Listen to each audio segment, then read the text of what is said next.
அனைவருக்கும் வணக்கம். எப்படி இருக்கீங்க? இங்கே பாருங்கள், ஒரு செயின் வாங்கியிருக்கேன். இது என்ன செயின்னா 23ஆம் புலிகேசி படம் ஞாபகத்துக்கு வந்தது.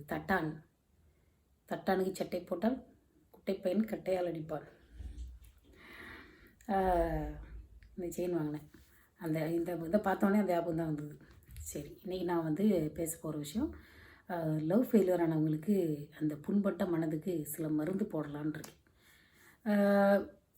சிலருக்கு லவ் ஃபெயிலியர் ஆகிடுச்சுன்னா தற்கொலை பண்ணிக்கிறீங்க.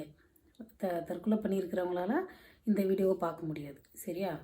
தற்கொலை பண்ணலான்ற எண்ணத்தில் இருக்கிறவங்க தயவு செஞ்சு இந்த வீடியோவை பாருங்கள். ஏன்னா இருக்கிறதே கொஞ்சம் வியூஸ் தான் வருது. யாராவது ஒருத்தருக்கு யூஸ் ஆகட்டும்னாவது உங்கள் ஃபேஸ்புக்கில் எங்கிட்ட ஷேர் பண்ணி விடுங்க. யாராவது பார்த்துட்டு சாகிறத விட்டுறணும்னு சொல்லிவிட்டு. சரியா? உங்களோட நல்ல எண்ணத்தை நான் பார்க்குறேன் இந்த தடவை. இன்னும் 2 டிஜிட்லேயே தான் வியூஸ் இருக்குது. அவ்வளோதான் நான் சொல்லுவேன். அதாவது காதலுங்கிறது இயல்பானது, கல்யாணம் இயல்பானது, எல்லாமே இயல்பானது. சரிங்களா? திருட்டுத்தனம் மொல்ல மாதிரி முடிச்சவிக்கித்தனம் பண்ணுறது இயல்பானதுன்னு சொல்ல முடியாது. ஏன்னா அது தப்பு. காதல் தப்பு கிடையாது. நீங்கள் சைக்கிள் ஓட்டுறப்போ 2 தடவை விழுவுறீங்க, 3 தடவை விழுவுறீங்க, 4 தடவை விழுவுறீங்க. என்னடா வருஷம் முழுக்க விழுந்துகிட்டு இருப்போம். நம்ம 2-3 தடவை விழுந்துட்டோன்னா அந்த எப்படி ஏன் விழுந்தோன்னு யோசித்து பார்த்துட்டு நம்ம அதை கரெக்ட் பண்ணி சைக்கிள் ஓட்டிடுவோம். கரெக்டு தானே? அதே போல் தான் காதல். முதல் தடவை நீங்கள் கீழே விழுந்துட்டிங்கன்னா தப்பு கிடையாது. 2வது தடவை விழுந்துட்டிங்கன்னா தப்பு கிடையாது. 3வது தடவை விழுந்துட்டிங்கன்னா கூட தப்பு கிடையாது. ஆனால் நீங்கள் ஒரே தடவையில் விழுந்துட்டு ஐயோயோ எனக்கு நம்ம விழுந்துட்டு போய் யாராவது பார்த்துட்டாங்களான்னு பார்த்த உடனே ஐயோயோ நான் செத்து போகிறேன்னு சொல்லிவிட்டு சைக்கிள் ஓட்டுறப்போ போய் செத்து போகிறீங்களா? கிடையாது. ரொம்ப கஷ்டம். ஒரு மரத்தை 100 வருஷம் இல்லை ஒரு 50 வருஷம் இல்லை ஒரு 10 வருஷம், சரி 20 வருஷம் ஒரு மரத்தை வளர்த்து ஒரு சின்ன ஒரு ஃபெயிலியருக்காக அந்த மரத்தை வெட்டினா எப்படி இருக்கும்? எவ்வளோ கஷ்டம். நானும் மரத்தை அவ்வளோ மதிக்கிறேன். அந்தளவுக்கு நான் மரத்தை மதிக்கிறேன். அப்போது மரத்தை விட பல மடங்கு மதிப்பிற்குரியது மனுஷங்களோட வாழ்க்கை. ஏன்னா அது நம்ம இன்னும் இல்லையா? அதனால் அந்த பாசம் எனக்கு. மரம் நம்மக்கிட்ட பேசாது. அதுக்கு எப்படியும் அதுக்கு வாரிசுகள் இருக்கத்தானே செய்யும். ஏதாவது போட்டு ஏதோ ஒன்று முளைச்சிக்கும். ஆனால் நம்ம மனுஷங்க ஒரு லவ் ஃபெயிலியர் ஆகிடுச்சுன்னா செத்து போகிறது, அந்த குடும்பத்தில் பெரிய பெரிய கஷ்டம். அதெல்லாம் அம்மா அப்பாவோடைய கை வலி, கை கால் வலி, கஷ்டப்பட்டு வேலை செஞ்சு சம்பாதிச்சு அதை சேர்த்து வச்சு குருவியாக சேர்த்து வச்சு அந்த பிள்ளைங்களுக்கு சாப்பாடு கொடுத்து துணி வாங்கி கொடுத்து வளர்த்தா இவன் என்ன பண்ணுறது? சின்ன மிஸ்டேக் வந்துருச்சு, எனக்கு பிடிக்கல அந்த பொண்ணை. அந்த பொண்ணு பிடிக்கலன்னா அந்த உலகத்தில் இருக்கிற ஒரு பொண்ணுமே உன்னை லவ் பண்ணாதா? திருக்குப்பையில் ஒரு பொண்ணுமே லவ் பண்ணாதா? உனக்குன்னு ஒரு பொண்ணு பிறந்திருக்கும். அந்த பொண்ணு ஏதோ ஒரு ஊரில் இருக்குது. நீ அவசரப்பட்டு செத்து போயிட்டுன்னு வச்சு அப்புறம் அந்த பொண்ணுக்கு அந்த பொண்ணை யார் கல்யாணம் பண்ணிக்குவா? அந்த பொண்ணை யார் கல்யாணம் பண்ணிக்குவா? பாவம் இல்லையா? அந்த பொண்ணோட நிலைமை என்ன அவங்க சொல்லுங்கள். இப்போ நீங்கள் கல்யாணத்துக்கு முன்னாடி லவ் ஃபெயிலியர் ஆகிடுச்சு அப்படின்னு ஒவ்வொன்றும் ஒப்பாரி வைக்கிறது. ஒப்பாரி வை, அப்புறமே நல்லா குழி, தலைமுடியை வெட்டு, நல்ல சந்தோஷமாக இரு, மனசை மாற்றியோ, சாகக்கூடாது. கேர்ள்ஸ் ஏன் தற்கொலை இந்த லவ் ஃபெயிலியரில் சாக மாட்டாங்கன்னா அவங்களுக்கு அது சின்ன பிள்ளைலேருந்தே நிறையா கஷ்டத்தோடவே வளர்கிறதுனால அவங்களுக்கு பிரச்சனைகளை தாங்குகிற சக்தி அதிகமாக இருக்குது.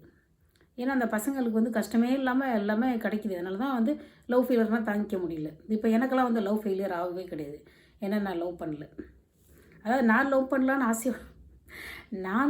ஆசையோடு தான் இருந்தேன். என்னையே தான் யாரும் லவ் பண்ணல. அதுக்கு ஏன் லவ் பண்ணலன்னா அவங்களுக்கு குறை சொல்லக்கூடாது. அவங்க ஒரு 6 அடி இருக்காங்க, அவங்க ஒரு 5 அடி இருக்காங்க. என்னோடய ஹைட்டுக்கு இப்படி குனிஞ்சு பேசுகிறது கழுத்து வலிக்கும் இல்லையா? கழுத்து வலிக்கும் அவங்களுக்கு. வாழ்க்கை முழுக்க கழுத்து வலிச்சிட்டே இருக்குங்க. பாருங்கள், இப்படி என்ன குனிஞ்சு எத்தனை தடவை பேசுவாங்க இப்படி.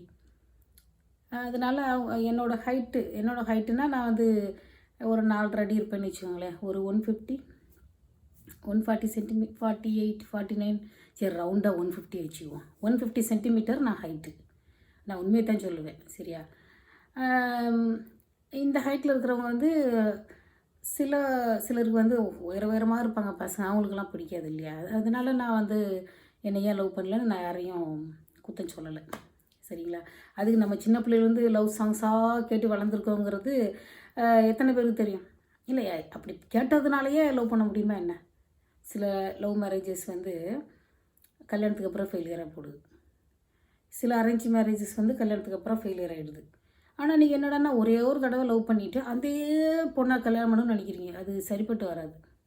அப்புறம் அது என்ன சொல்கிறது, சில விஷயங்கள் நடக்காமல் போகிறது தான் நல்லது. நம்ம வந்து கல்யாணத்துக்கு 2 குடும்பமும் எதிர்ப்பு பண்ணிக்கிட்டே இருப்பாங்க. ஒரு குடும்பம் சரிங்கும், ஒரு குடும்பம் சரி வேணாங்கும். அப்படி கிளம்புனாலும் வழங்க மாட்டேங்குது. 2 குடும்பமும் வேணாம் வேணாம் வேணான்னு சொல்கிறாங்க. அப்படி கிளம்புனாலும் வழங்க மாட்டேங்குது. இல்லை 2 குடும்பமும் சேர்ந்து கல்யாணம் பண்ணுறாங்க. அந்த கல்யாணமும் வழங்க மாட்டேங்குது. என்ன பண்ணுறதுன்னு தெரில. அதாவது நம்மளுக்கு அடல்ட் ஆகிட்டாலே நம்ம ரொம்ப ஓவராக சிந்திக்கிறோம். அந்த ஓவராக சிந்திக்கிறதுனால தான் நம்மளால் வந்து தொடர்ந்து சக்ஸஸ்ஃபுல்லாக இருக்க முடியலன்னு நினைக்கிறேன். இப்போ நீங்கள் வந்து லவ் ஃபெயிலியர் ஆகிடுச்சு. லவ் பண்ணீங்க, சரி 4 பேர் தெரிஞ்சு வச்சு கூட வச்சுக்கோங்க, பரவாயில்ல. ஒரு எக்ஸாம் எழுத போகிறோம், ஃபெயிலாக போகிறோம், 4 பேர் தெரிஞ்சு வச்சு அது வாழ்நாள் முழுக்க ஞாபகத்தில் வச்சுக்க போகிறதில்ல யாரும். ஆனால் ஒருத்தர் வந்து கல்யாணம் பண்ணிவிட்டு குழந்தைங்கள்லாம் பெற்றுட்டு ஒரு கல்யாணம் ஆகி ஒரு 10 வருஷம் கழித்து அவங்களுக்கு லவ் ஃபெயிலியர் ஆகுதுன்னு வச்சுக்கோங்க. 2 குழந்தைங்க இருக்குது. அவங்க வந்து டைவர்ஸ் பண்ணுறாங்க தானே. ஏன்னா நான் எத்தனை பேர் குழந்தைங்க பிறந்ததுக்கப்புறம் டைவர்ஸ் பண்ணுறாங்க. அந்த மாதிரி ஆகிறது எவ்வளோ கஷ்டம். நீங்கள் என்னமோ கல்யாணமே பண்ணுறதுக்கு முன்னாடி கல்யாணம் பண்ணலை, காசு செலவு பண்ணல, எதுவுமே செலவு பண்ணாமல் இருக்கிறதுக்கு முன்னாடியே லவ் ஃபெயிலியர் ஆகி போச்சுன்னா சந்தோஷப்பட்டுக்க வேண்டியது. அதாவது நமக்குன்னு பிறந்தவ இவ கிடையாது, இன்னொரு பொண்ணு அப்படின்னு மனசை தேத்திக்கணும். உங்களுக்குன்னு ஒரு ஒருத்தி பிறந்திருப்பா, சரிங்களா? அதனால் நீங்கள் வந்து ஒன்றும் அதாவது போனால் போகுது அப்படி சொல்லக்கூடாது. லவ் ஃபெயிலியர் ஆச்சுன்னா அழுவணும், கண்ணீர் விடணும், சோகப்பாட்டு கேட்கணும், தண்ணி அடிக்கக்கூடாது. தண்ணி அடித்தா மூளை சரியாக வேலை செய்யாது, சரியாக மறக்க முடியாது, சரியா? நல்லா சாப்பிடணும். இல்லை சரியாக சாப்பிட முடியாது லவ் ஃபெயிலியர்னால். எதுக்கு இதெல்லாம் நான் சொல்கிறேன்னா, நான் சினிமாவை பார்த்து தான் சொல்கிறேன். இன்னும் நான் லவ் பண்ணவும் இல்லை, லவ் ஃபெயிலியர் ஆகவும் இல்லை. இருந்தாலும் நான் சினிமாவை பார்த்து எக்ஸ்பீரியன்ஸ் அதனால் சொல்கிறேன். சினிமாவை பார்த்து எக்ஸ்பீரியன்ஸ், ஓகே? அப்புறம் என்னாச்சு, நீங்கள் வந்து 4 பேர் தெரிஞ்சிருச்சு அப்படிலாம் ஒன்றும் கவலைப்பட தேவையில்லை. ஏன்னா அவங்கள வந்து இன்றைக்கி நேற்று ஒரு நியூஸு வருது பேப்பரில், அதாவது டிவியில் வருது, மறுநாளே நம்ம மறந்து போயிடுறோம். நீங்கள் லவ் பண்ணதையெல்லாம் அந்த ஞாபகத்தில் நான்லாம் வச்சுக்கிறதே கிடையாது. அப்புறம் வந்து இந்த சொசைட்டி என்ன ஞாபகத்தில் வச்சுக்கும் அப்படின்னு சொல்லிட்டு என்னையும் சேர்த்து சொல்லக்கூடாது. நான்லாம் மறந்துடுவேன். நான்லாம் அப்படின்னா லவ் ஃபெயிலியர் ஆச்சா, பரவாயில்ல விடு, யூ டிசர்வ் பெட்டர் அப்படின்னு சொல்லிட்டு போயிட்டே இருப்பேன். அதுக்கு எனக்காகலாம் யாரும் போயிட்டு ரொம்ப வருத்தப்பட்டு வேணாம், சரியா? ஏன்னா காதலுங்கிறது சைக்கிள் ஓட்டுற மாதிரி உழுவலாம். ஒரு மாதம் 2 மாதம் கழித்து தான் நீங்கள் சைக்கிள் சரியாக ஓட்டுவீங்க. அப்புறம் என்ன, கல்யாணன்றது ரொம்ப பெரிய விஷயம். அதில் கொஞ்சம் ஃபெயிலியர் இருக்கக்கூடாதா? அதாவது காதல் ஃபெயிலியர் ஆகலாம், ஆனால் கல்யாணம் தான் ஃபெயிலியர் ஆகக்கூடாது. கல்யாணம் ஃபெயிலியர் ஆகிடுச்சுன்னா நம்ம பெற்று வச்சுருக்கிற பிள்ளைங்களுக்கு தேவையில்லாத மன கஷ்டம், புரியுதுங்களா? அப்புறம் நம்ம நாட்டில் வந்து இன்னொரு கல்யாணம் பண்ணுறது கஷ்டம். இப்போ ஆஸ்திரேலியாவில் இன்னொரு கல்யாணம் பண்ணலான்னு வச்சுக்கோங்க, ஆனால் நம்ம சென்டிமெண்ட்லேருந்து வெளியில் வர்றது ரொம்ப கஷ்டம். ஒரு தடவை டைவர்ஸ் ஆகிடுச்சுன்னா நம்ம இந்தியர்களுக்கு வந்து இன்னொரு பொண்ணை நம்புறதுக்கும் பயமாக இருக்குது, இன்னொரு ஆணை நம்புறதுக்கும் பயமாக இருக்குது. அந்த பயத்தை விட்டுக்கிட்டு அதாவது நம்மளுக்கு வந்து இதான் கடவுள் வந்து மனச்சாட்சியோடு சேர்ந்து அட்டாச்சாக ஆகிருக்கிறார்ல. மனச்சாட்சி ஏதோ ஒன்று பண்ணுது. நம்ம செய்கிறது சரியா தப்பா, செய்கிறது சரியா தப்பா, நம்மளுக்கு அந்த பிரச்சனை வேறு இருக்குது. அதனால் 2வது கல்யாணம் பண்ணுறதுக்கு வந்து ரொம்ப கவனமாக பயங்கரமாக யோசிக்கணும். அது கஷ்டமாக இருக்குல்ல. நான் 2வது கல்யாணம் பண்ணுறதை பற்றி பேசினா உங்களுக்கு கஷ்டமாக இருக்குது. அப்போ முதல் கல்யாணத்தை யோசித்து பண்ணுங்கள். லவ் ஃபெயிலியர் ஆச்சா, சரி பரவாயில்ல, 4 நாள் அழுதமா, கண்ணீர் ஊட்டமா அப்படின்னு சொல்லிட்டு விட்டுறணும். ஆனால் சாகக்கூடாது. ஏன்னா வந்து அம்மா அப்பாவோட பெரிய ப்ராஜெக்ட், நீங்கள் பெரிய சொத்து. இப்போ அந்த வீட்டை யாருக்கு வேணால் விற்கலாம், தோட்டத்தை யாருக்கு வேணால் விற்கலாம், நகையை விற்கலாம், திருப்பி வாங்கலாம். ஆனால் உங்களை விற்க முடியுமா? எவன் வாங்குவேன் சொல்லுங்கள்? இப்போ இது என்னோடய பிள்ளை, 20 வயசு ஆகுது, நீங்கள் இந்த பிள்ளைய வச்சுக்கிறீங்களா அப்படின்னு சொல்லும்போது விற்க முடியுமா? விற்றா என்ன சொல்லுவாங்க, சொந்த பிள்ளை விற்கிறான்டா அப்படின்னு சொல்லுவாங்க. சொல்லுங்கள், நீங்கள் போவீங்களா? அவங்கள போய் அம்மா அப்பான்னு கூப்பிட போகிறீங்களா? கிடையாது. சொந்த அம்மா அப்பாவுக்காவது உண்மையாக இருங்க. யாரோ ஒரு பொண்ணு, ஒரு நியூஸ் பார்த்தேன், எனக்கு வந்தால் ஆத்திரமா, ஒரு பையன் லவ் பண்ணியிருக்கான். அதில் பிஃபோர் ஆஃப்டர் ஃபோட்டோ வர போட்டிருக்கானுங்க ஃபேஸ்புக்கில். ஒரு பையன் இப்படி இருந்தான், லவ் ஃபெயிலியர் ஆகிடுச்சு, இப்படி ஆகிட்டான், அப்படியே எலும்பு தோலுமாக ஆகிட்டு செத்து போயிட்டான். அவன் லெட்டர் எழுதி வச்சுருக்கான். உண்மையிலே சொல்கிறேன், நீங்கள்லாம் வந்து சின்ன பிள்ளையிலேருந்து லைப்ரரியில் மெம்பர் ஆகி கொஞ்சம் படிங்க. என்னமோ லவ் ஃபெயிலியர் வந்து பெரியது மாதிரி. சில லவ் ஃபெயிலியர் வந்து நல்ல வேலை நம்ம இந்த லவ் ஃபெயிலியர் ஆச்சு, இல்லைன்னா நம்ம வாழ்க்கை என்ன இருக்கும் அப்படின்லாம் நீங்கள் நினைக்க வேண்டியிருக்கும் எதிர்காலத்தில். இல்லை, நீங்கள் எதிர்காலத்தில் ஏகப்பட்ட அனுபவத்தை அடையக்கூடிய வாய்ப்பு இருக்குது. சரியா? அவன் என்ன பண்ணியிருக்கான், லவ் ஃபெயிலியர் ஆகி 1 வருஷமாக அழுது அழுது அழுது 1 வருஷம் அழுதுருக்கான் பாருங்கள். அவன் எவ்வளோ பெரிய லவ்வராக இருக்கணும். நான் என்ன சொல்கிறேன், உங்களை வேணான்னு சொல்லிட்டு போயிட்டா அந்த பொண்ணு மோசம்லாம் சீச்சி இந்த படம் பிடிக்கும்ன்றத நரிக்காத மாதிரி யோசிக்க விடாது. அந்த பொண்ணுக்கு நம்மளை பிடிக்கல, அதனால என்ன? உனக்கு இந்த உலகத்தில் இருக்க எந்த பொண்ணுமே உன்னை பிடிக்காது, இது பிடிக்குன்னு சொல்லாதா?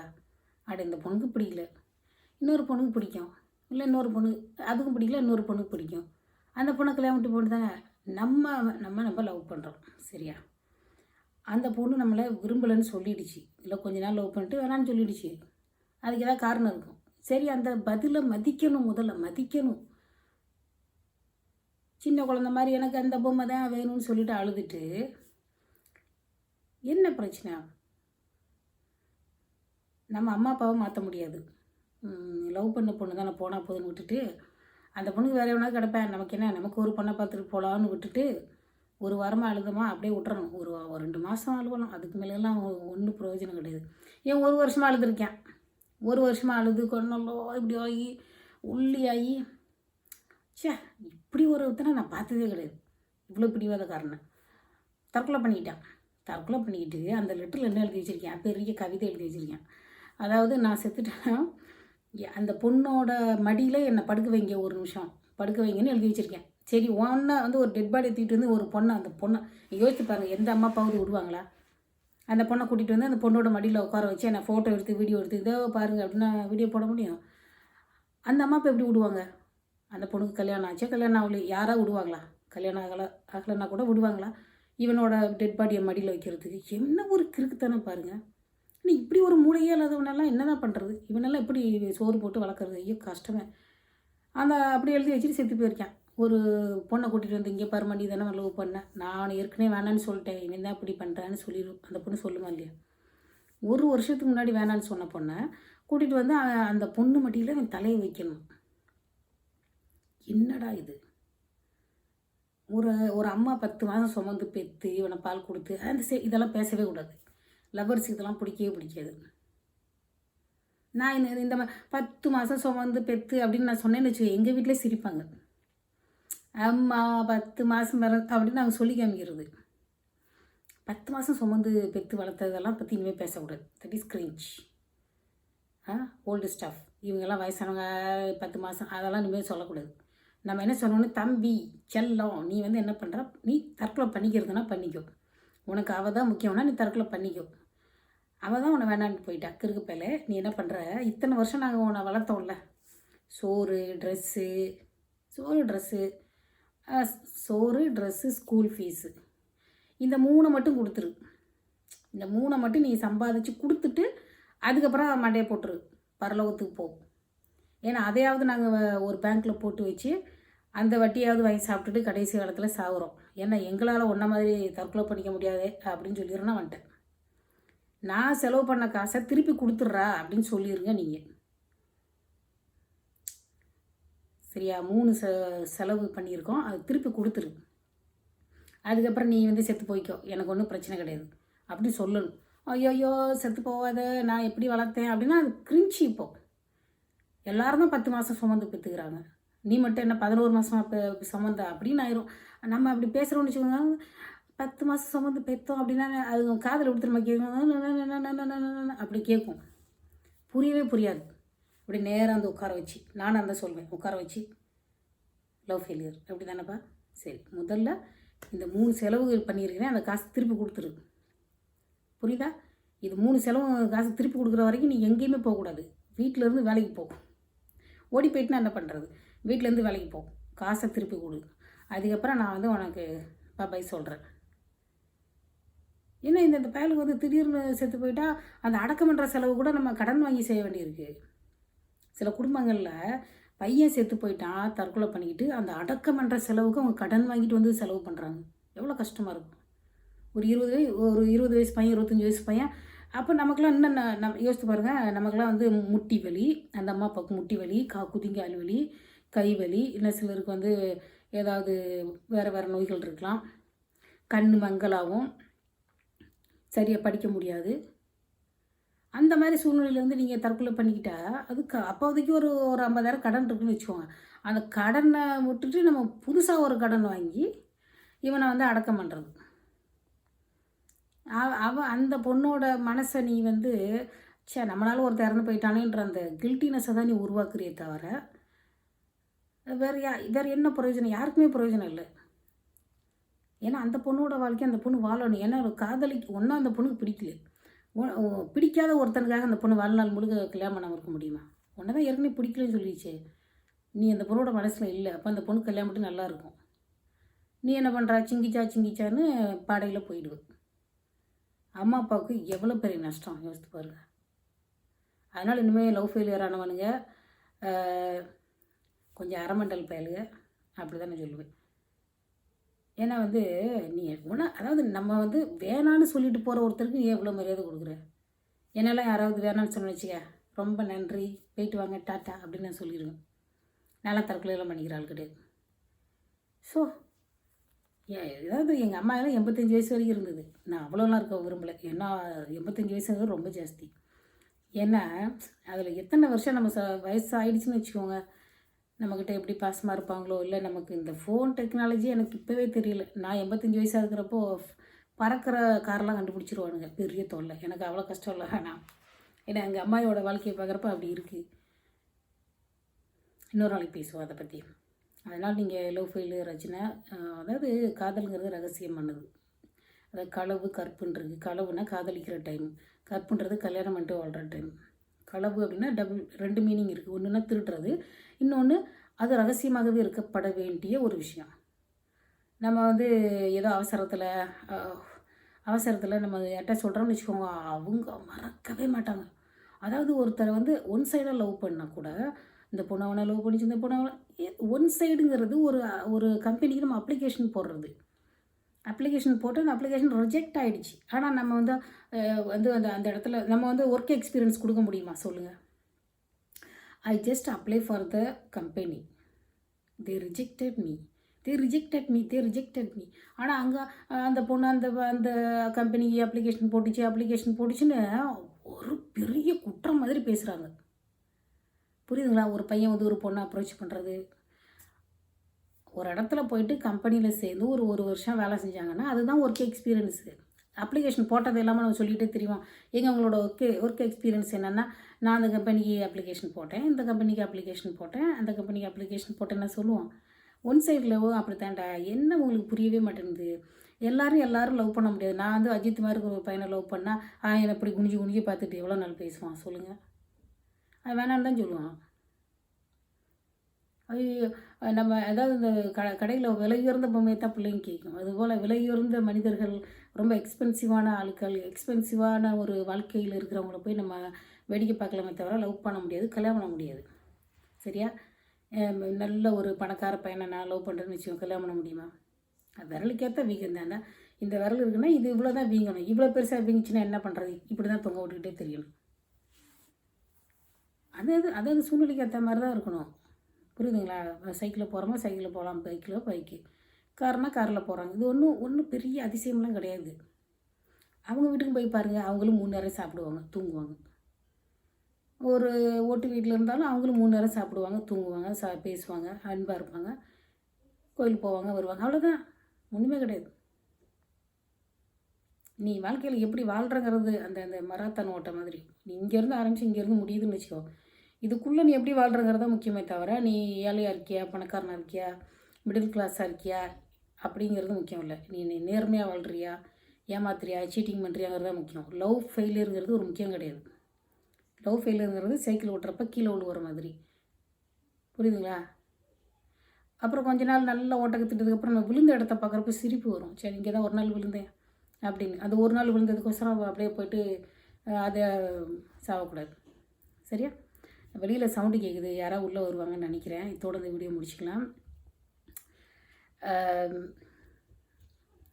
கவனமாக கேளுங்க. நீங்கள் சவுண்ட் முடிவு பண்ணிட்டீங்கன்னா தயவு செஞ்சு பொருளாதாரம் மக்கள் வந்து கஷ்டப்பட்டு உழைச்சி உங்களை வளர்க்குறாங்க. அந்த பொருளாதாரத்தை வீணாக்காதீங்க. ஒரு காரை உடப்போமா, ஒரு சைக்கிளை தூக்கி போட்டு உடப்போமா? இப்போ நான் பேசிகிட்டு இருக்க ஃபோனை எடுத்து டபார் நான் போட்டு உடப்பேனா? அது எவ்வளோ காசு? அதை விட பல மடங்கு முக்கியம் நீங்கள். சரியா? Don't break your parents heart. Okay? யாரோ ஒருத்தர் உங்களை வேணாட்டு போகிறாங்க. அதனால் என்ன, உங்களுக்குன்னு ஒருத்தி பிறந்திருப்பா. புரியுதா? உங்களுக்குன்னு ஒருத்தி பிறந்திருப்பான். So suicide பண்ணிக்கக்கூடாது. புரியுதா? இனிமேல் சூசைட் பண்ணிக்கிட்டான்னு நியூஸ்லாம் வரக்கூடாது. அப்புறம் அந்த பார்க்குறவங்களுக்கு நான் சொல்கிறேன், ஷேர் பண்ணுங்கள். யாருக்காவது ஒரு பிரயோஜனப்படும். ஒரு கண்ணீர் விட்டு அழுதுகிட்டு இருக்கிறவனுக்கு நான் சொல்கிற வார்த்தை ஆறுதல் படுத்தும். இல்லை பக்கத்தில் தண்ணி பைப் இருக்குதா ஆன் பண்ணுறாங்க. சரிங்களா? ஷேர் பண்ணி விடுங்க. புண்ணியம் கிடைக்கும் உங்களுக்கு. சரியா? நன்றி, வணக்கம்.